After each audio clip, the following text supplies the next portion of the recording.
అతి సర్వత్ర వర్జయేత్, ఏదైనా శృతి మించితే అది అనర్థాలకు దారితీస్తుంది. అలాంటి ఒక పరిస్థితిలోనే ఉంది బంగ్లాదేశ్.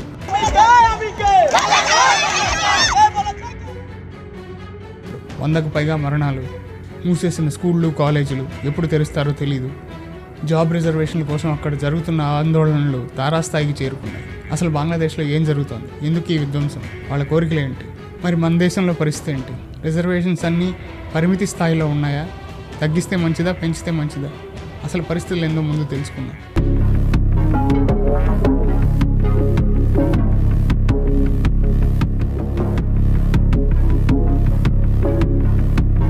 ప్రస్తుతం బంగ్లాదేశ్లో పాటిస్తున్న రిజర్వేషన్ల కేటాయింపులు ఎలాగున్నాయో ఒక్కసారి చూద్దాం. దాదాపు 56% రిజర్వేషన్ కోటాలకే పోతోంది.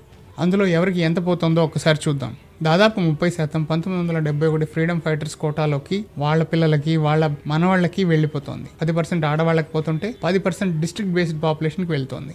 5% ఎథ్నిక్ మైనారిటీస్కి వెళ్తోంది. 1% డిజబిలిటీస్ ఉన్న వాళ్ళకి వెళ్తోంది. ఈ విధంగా మొత్తం 56% వివిధ రిజర్వేషన్లు ఉన్న వాళ్ళకి పోగా మిగిలిన 44% మాత్రం మెరిట్ బేసిస్ మీద ఫిల్ అవుతున్నాయి. ఇప్పుడు ఈ ఆందోళన చేస్తున్న విద్యార్థుల డిమాండ్స్ ఏంటి? వీటిలో ముఖ్యంగా 4 కోరికలు ఉన్నాయి. 1, ఆ ఫ్రీడమ్ ఫైటర్ కోటాని తీసేయాలనేది. 2, మెరిట్ బేసిస్ మీద రిక్రూట్మెంట్కి ప్రాధాన్యతనివ్వాలనేది. మిగతా కోటాల్లో కూడా పర్సంటేజ్లు వీలైనంత తగ్గించాలనేది. 4, ఓవరాల్గా రిజర్వేషన్ సిస్టంలో ఒక మార్పు తీసుకురావాలనేది. వీటిల్లో ముఖ్యమైనది ఫస్ట్ది. దాదాపు 30% దానికే పోతుంది, ఫ్రీడమ్ ఫైటర్ కోటా. అసలు ఇది ఎప్పుడు, ఎందుకు ఇచ్చారో ఒకసారి చూద్దాం. అప్పట్లో 1971 బంగ్లాదేశ్ లిబరేషన్ వార్, పాకిస్తాన్ నుంచి బంగ్లాదేశ్ విడిపోయిన ఉద్యమం సమయంలో ఎవరైతే పాకిస్తాన్ ఆర్మీకి అగెనిస్ట్గా పోరాడి వాళ్ళ కుటుంబంలో వారిని కోల్పోయి ఉంటారో వారికి మర్యాదపూర్వకంగా వారి త్యాగాలకు ప్రతీకగా అప్పట్లో ఆ 30% రిజర్వేషన్ వాళ్ళకి ప్రొవైడ్ చేశారు. ఇప్పుడు ఆందోళన చేస్తున్న ఈ విద్యార్థుల వాదన ఏంటంటే, స్వతంత్రం వచ్చి ఆల్మోస్ట్ 53 ఏళ్ళు అయింది. ఇప్పటికీ కూడా వాళ్ళకి 30% కేటాయిస్తే మిగతా మెరిట్ బేసిస్ మీద వాళ్ళకి అవకాశాలు తగ్గిపోతున్నాయనేది వాళ్ళ వాదన. దానిలో ఎంతైనా నిజం లేకపోలేదు. అయితే ఉద్యమం జరగడం ఇదే మొదటిసారా? కాదు. 2013లో తొలిసారి ఈ ఉద్యమం మెయిన్ స్ట్రీమ్ మీడియాలోకి వచ్చింది. ఆ తర్వాత మళ్ళీ 2018లో ఈ ఉద్యమం తీవ్ర రూపం దాల్చింది. అప్పుడు ప్రైమ్ మినిస్టర్ షేక్ హసీనా దీనిని రద్దు చేసింది. కానీ వాళ్ళ హైకోర్టు ఇప్పుడు మళ్ళీ ఆ చట్టాన్ని రద్దు చేస్తూ రిజర్వేషన్ని అమల్లోకి తీసుకొచ్చింది. అప్పటి నుంచి ఆగని మంటలాగా ఈ ఉద్యమం సాగుతూ ఇప్పుడు తారాస్థాయికి చేరుకుంది. ఉద్యమ నేతలతో చర్చలకు ప్రభుత్వం రంగం సిద్ధం చేసింది. కానీ ఆ విద్యార్థులు తమ డిమాండ్లను ఒప్పుకోవడం తప్ప చర్చలకు తావులేదంటున్నారు. ఈ విషయం ఇప్పటికీ వాళ్ళ సుప్రీంకోర్టులో నడుస్తూ ఉంది. ప్రైమ్ మినిస్టర్ షేక్ హసీనా ఆ తీర్పు వచ్చే వరకు వెయిట్ చేయమని చెప్పి విద్యార్థులను కోరుతోంది. కానీ విద్యార్థులు మాత్రం వెనక్కి తగ్గేదే లేదంటున్నారు. బంగ్లాదేశ్ విద్యార్థులు ఈ విషయంలో వాళ్ళకి సపోర్ట్ కోసం ప్రపంచం నలుమూలలో ఉన్న స్టూడెంట్స్ నుంచి సపోర్ట్ కోరుతూ ఉన్నారు. ఆ విద్యార్థులకు న్యాయం జరుగుతుందా? ఇప్పుడు మన దేశం పరిస్థితికి వద్దాం. అసలు మన దేశంలో రిజర్వేషన్లు ఎంతెంత ఉన్నాయి ఒక్కసారి చూద్దాం. కుల ప్రాతిపదికన, వాళ్ళు సంపాదించే ధన ప్రాతిపదికన మన దేశం మొత్తం మీద 59.5% రిజర్వేషన్ ఉంది. ఎవరికి ఎంత ఉందో ఒక్కసారి చూద్దాం. షెడ్యూల్ క్యాస్ట్ వారికి 15%, షెడ్యూల్ ట్రైబ్స్ వారికి 7.5%, ఓబీసీలకు, అదర్ బ్యాక్వర్డ్ క్యాస్ట్లకి 27%, ఎకనామికలీ వీకర్ సెక్షన్స్ వాళ్ళకి 10% కేటాయించబడింది. వీటన్నిటిలోనూ ఆడవాళ్ళకి 33%, వికలాంగులకు 4% కేటాయిస్తారు. ఇది కేవలం central government reservations. Central government ఆధీనంలో ఉన్న కాలేజీల్లోనూ మరియు సెంట్రల్ గవర్నమెంట్ ఉద్యోగాల్లోనూ వాళ్ళు ఇచ్చే రిజర్వేషన్స్. కానీ ప్రతి రాష్ట్రానికి వాళ్ళ జనాభాను బట్టి, వాళ్ళ భౌగోళిక, ఆర్థిక, సామాజిక, రాజకీయ వ్యత్యాసాలను బట్టి కొద్దిగా మార్పు చేసుకునే అవకాశం కల్పించారు. ఉదాహరణకు మన తెలంగాణ, ఆంధ్రప్రదేశ్ యొక్క రిజర్వేషన్స్ ఎలా ఉన్నాయో ఒక్కసారి గమనిద్దాం. ఆంధ్రప్రదేశ్లో షెడ్యూల్ క్యాస్ట్కి 15%, షెడ్యూల్ ట్రైబ్స్కి 6%, బ్యాక్వర్డ్ క్యాస్ట్కి 29%, ఎకనామికలీ వీకర్ సెక్షన్స్కి 10%, మొత్తం మీద 60% రిజర్వేషన్స్కి కేటాయించబడింది.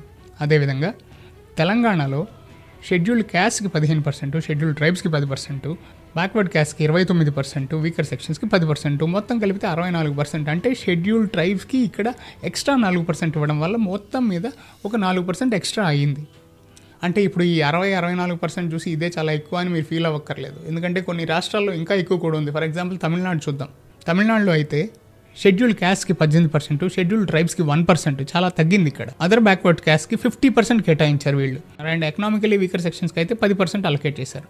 సో మొత్తం మీరు చూసినట్లయితే దాదాపు 79% రిజర్వేషన్స్కి కేటాయిస్తున్నారు. వీటిల్లో కూడా ప్రతి ఒక్క స్టేట్లో లాగే 33% ఉమెన్కి plus 4% డిజబిలిటీస్కి కేటాయిస్తున్నారు.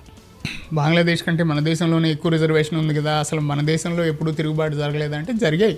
1990లో Mandal commission BC reservation 29%గా సజెస్ట్ చేసినప్పుడు దేశంలో వివిధ చోట్ల నిరసనలు తెలియజేశారు. అయినప్పటికీ ఆ చట్టాన్ని అమలుపరిచారు. తర్వాత 2006లో ఇదే 29%ని హైయర్ ఎడ్యుకేషన్కి కూడా అప్లై చేస్తూ టాప్ ఇన్స్టిట్యూషన్స్ ఐఐఎంలు ఐఐటీలకు కూడా ఇంప్లిమెంట్ చేసినప్పుడు కూడా నిరసనలు ఎదురయ్యాయి. అయినప్పటికీ ఇంప్లిమెంట్ చేశారు. తర్వాత 2019లో ఈడబ్ల్యూఎస్ ఎకనామికలీ వీకర్ సెక్షన్ కోటాని 10% కింద అనౌన్స్ చేసినప్పుడు దేశం మొత్తం మీద నిరసనలు ఎదురయ్యాయి. అయినప్పటికీ ఇంప్లిమెంట్ చేశారు. ఈ మధ్యనే మన ఏపీలో 2019లో జగన్ సీఎంగా ఉన్నప్పుడు ప్రైవేట్ సెక్టర్స్లో నెలకి 30,000 కంటే తక్కువ జీతం తీసుకునే వాళ్ళలో ప్రతి కంపెనీలో 75% మంది లోకల్సే ఉండాలి అని ఒక చట్టాన్ని తీసుకొచ్చారు. దీన్ని క్వశ్చన్ చేస్తూ చాలా కంపెనీలే కేసులు నమోదు చేశాయి. హైకోర్టు కూడా దీన్ని చట్ట విరుద్ధం అని అనౌన్స్ చేసింది. ఈ విధంగానే హర్యానాలో కూడా ఈ చట్టాన్ని అమలు పరిచారు. అక్కడ కూడా హైకోర్టు ఇదే మాట చెప్పింది. ఇప్పుడు రీసెంట్గా నెల క్రితం కూడా కర్ణాటకలో ఈ చట్టాన్ని అమలుపరచడానికి ప్రయత్నించారు. కానీ వేరే కంపెనీల వాళ్ళు ఇలా చేస్తే మా ప్రొడక్టివిటీ తగ్గిపోతుందని, ఇలా చేస్తే మాకు వ్యాపారం చేయడం కష్టం అవుతుందని వాళ్ళ అభిప్రాయాలు వ్యక్తం చేయడంతో ఎక్కడ కంపెనీలు వెళ్ళిపోతాయో అని, ఎక్కడ అభివృద్ధి ఆగిపోతుందోనని కర్ణాటక గవర్నమెంట్ టెంపరీగా ఆ ఆలోచనని మానుకుంది. అలాంటి ఎటువంటి పరిస్థితులు ఉన్నా కానీ ఆ కంపెనీలను ఆంధ్రప్రదేశ్కి రావాలని ఆహ్వానిస్తూ చంద్రబాబు నాయుడు గారు అవకాశాన్ని తీసుకోవాలని కూడా ట్రై చేశారు. అయితే ఇది మొత్తం సుప్రీంకోర్టులో ఇప్పుడు నడుస్తూ ఉంది. మన దేశం మొత్తం మీద ఇలాంటి లోకల్ లాస్ పెట్టుకుంటూ పోతే అభివృద్ధి సాధించడం కష్టం. ఇంకా లోకల్ గవర్నమెంట్లు, స్టేట్ గవర్నమెంట్లు చేయాల్సిందల్లా ఏంటంటే లోకల్ స్టూడెంట్స్ని ఎంపవర్ చేయాలి, స్కిల్ డెవలప్మెంట్ చేయాలి, వాళ్ళని ఆ జాబ్స్కి రెడీ చేయాలి. మంచి వర్క్ ఫోర్స్ దొరికితే లోకల్గా తీసుకోవడానికి ఏ కంపెనీలకి అభ్యంతరం ఉండదు. కానీ అలాంటి దొరికినప్పుడు వాళ్ళు బెటర్ ఆప్షన్స్ కోసం వెళ్తారు. వాళ్ళని అలాంటి పరిస్థితుల నుంచి అడ్డగిస్తే ఆ కంపెనీలే ఆ రాష్ట్రం నుంచి వెళ్ళిపోయే అవకాశం ఎక్కువగా ఉంటుంది. ఈజ్ ఆఫ్ బిజినెస్ అనేది ఈరోజు చాలా అవసరం. మరి ఈ రిజర్వేషన్లు రైటా రాంగా అంటే దానికి సమాధానం ఎవరి దగ్గర లేదు. గవర్నమెంట్లు, పాలించేవాళ్ళు జనాలని ఓట్లుగా కాకుండా మనుషులుగా భావించి వాళ్ళ అభివృద్ధికై, వాళ్ళ ఉన్నతికై పోరాడి ఉంటే దాదాపు 75 ఏళ్ళు అవుతోంది. 75 ఏళ్ళు దాటుతోంది స్వాతంత్రం వచ్చి. ఈ పాటికే రిజర్వేషన్లు అవసరం లేని సమాజం ఎప్పుడో ఏర్పడి ఉండేది. ఇప్పుడు మనం ఇలా మాట్లాడుకునే వాళ్ళం కాదు. రిజర్వేషన్లు అవసరమే, కానీ ప్రతి 5 ఏళ్లకి దాన్ని తగ్గించుకుంటూ పోయి రిజర్వేషన్లే లేని సమాజాన్ని సృష్టించాలన్న దృక్పథం కానీ ఆలోచన కానీ నేటి రాజకీయ నాయకులకు ఉందని మేము అనుకోవట్లేదు. మన దేశం ఓవరాల్గా అభివృద్ధి సాధిస్తున్నప్పటికీ ఇంకా నిరుద్యోగం పెరుగుతూనే ఉంది. ఈ మధ్యనే గుజరాత్లో ప్రైవేట్ కంపెనీ 10 ఉద్యోగాలకు వేకెన్సీ ఉందని ప్రకటిస్తే 100 మంది వచ్చి అక్కడ తొక్కిసలాట జరిగింది. ఈ ముంబైలో ఎయిర్ ఇండియా వాళ్ళు 2,200 ఉద్యోగాలకు ఖాళీలు ఉన్నాయని ప్రకటిస్తే దాదాపు 25,000 మంది ఆ స్థలానికి చేరుకుని వాళ్ళ అదృష్టాన్ని పరీక్షించుకోవడానికి ప్రయత్నించారు. ఉద్యోగం వస్తుందేమో అని ఆశపడ్డారు. ఇది మన దేశంలో ఉన్న నిరుద్యోగుల పరిస్థితి. ఏంటో ఈ పరిస్థితి.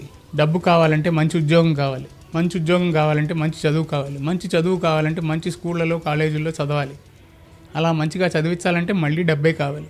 యావరేజ్గా చదువుతానంటే అవ్వదు. ఇప్పుడున్న కాంపిటీషన్లు రిజర్వేషన్ ఉన్న వాళ్ళకే కష్టం, రిజర్వేషన్ లేని వాళ్ళకి ఇంకా కష్టం common. Average is not enough. యావరేజ్గా కష్టపడితే పనులు అవ్వవు. ఉన్న దానిలో బెస్ట్ చదవాలి, ఉన్న దానిలో బెస్ట్ స్కిల్స్ డెవలప్ చేసుకోవాలి, ఉన్న దానిలో బెస్ట్ ఉద్యోగం కొట్టాలి, ఉన్న దానిలో బెస్ట్ లైఫ్ లీడ్ చేయాలి. అలా టార్గెట్ చేసుకొని పనిచేస్తేనే మనకు అభివృద్ధి సాధ్యమవుతుంది.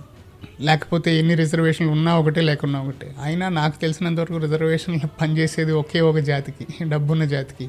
వాళ్ళు మంచిగా చదవగలిగినా చదవలేకపోయినా వాళ్ళకి ఓ టాప్ కాలేజీలో ఒక సీట్ ఎప్పుడూ రిజర్వ్ అయ్యే ఉంటుంది. వాళ్ళకి పని చేతనైనా కాకపోయినా, వాళ్ళకి అర్హత ఉన్నా లేకపోయినా ఓ పెద్ద ఉద్యోగం వాళ్ళ కోసం ఎప్పుడూ ఎదురు చూస్తూనే ఉంటుంది. జై హింద్.